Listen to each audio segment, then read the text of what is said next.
world had started growing with industrial age.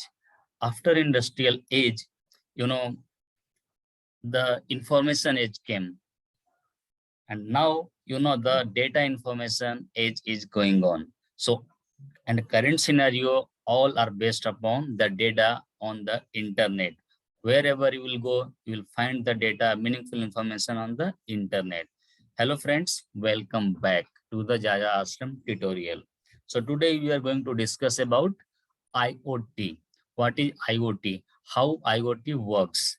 IoT means maybe you couple of you aware IoT means Internet of Things. So before going into the definition, let's go with one analogy. Let's think of your day. You have a flight scheduled at morning 6 o'clock. You alarm wakes up you at 4 a.m. Okay, so once you waked up, you thought to let's make a coffee first. At 4:59 a.m., since it's too cold outside, you want to take a hot shower. So you are thinking you should immediately turn on the heater, bathroom heater, to take a shower. At 4:45 a.m., you finally got ready after having some coffee and taking shower. And after ready, you start thinking about to book the cab. At 5:15 a.m., the cab arrived and you all said to go. But suddenly you realized you have forgot to turn off the bathroom heater. So at 5:30 a.m., you rush back to your home and turn off the heater and started continuing your journey to international airport. But now on the way, you got stuck with the traffic and you found there is so much of traffic on the road. So at 6:15 a.m., after all the chaos, after all the struggling, you finally reach the airport, but the flight already left. So you can understand what will be your reaction. You wake up at morning 4 o'clock in the winter season, you went to the bathroom to take a bath, and after struggling in a traffic, finally you reach to the airport, but your flight is already departed. Right? So this is how we reached here on the airport and your flight went take off. But think, what if things would you have happened this way? So let's rewind then. So right after your alarm goes stop, your coffee machine and the bathroom heater turn on automatically without manual intervention. So only as soon as your 4 o'clock alarm is ringing, because the coffee machine is getting turned on, your bathroom heater is getting turned on automatically.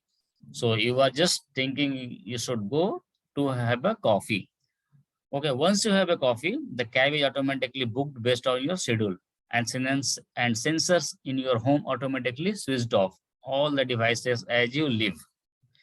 In the car, the map will tell you and guide you the details about the traffic jam and directs you the way that is not having any kind of traffic. Okay, and it will take you to the airport and you reach to the airport and departed from there. So this is what IoT is trying to achieve, to make things automated. You don't want a manual intervention in your day-to-day activity, either it's in office or in a personal stuff or in the home or making a software, all kinds of things you want to make automative. So what is IoT? So as per the Oracle that has given a definition, the Internet of Things describes the network of physical objects or things that are embedded with sensors, software, and other technologies for the purpose of connecting and exchanging data with other devices and system over the internet. So you can consider the impact of all the objects in this world that are connected via internet and continuously sharing the data with each other. So, the IoT is helpful in a various places, like, using the IoT, you can take a better decision. You can track and monitor the things. you can reduce the workload with the help of automation. This can help you to provide a quality life. It will improve the efficiency, right? So you can see what Internet of Things is trying to achieve and where it's spreading out. You can think like everywhere, if you see, we can use the Internet of Things concept. But IoT also gives rise to security and privacy threat. Okay, because you are sharing the data with each other across the internet continuously, right? So you may have a hacker which are continuously monitored to your data, and your data can be hacked. Okay, your data can be seen by the another person, or data can be modified too. So, that's where actually IoT needs to be more responsible on data security end, and the people are working on it to provide the more IoT secure communications. So, guys, this was all about the IoT. If you like this video, please subscribe my channel, like, and share the tutorial. Thank you. See you in the next tutorial.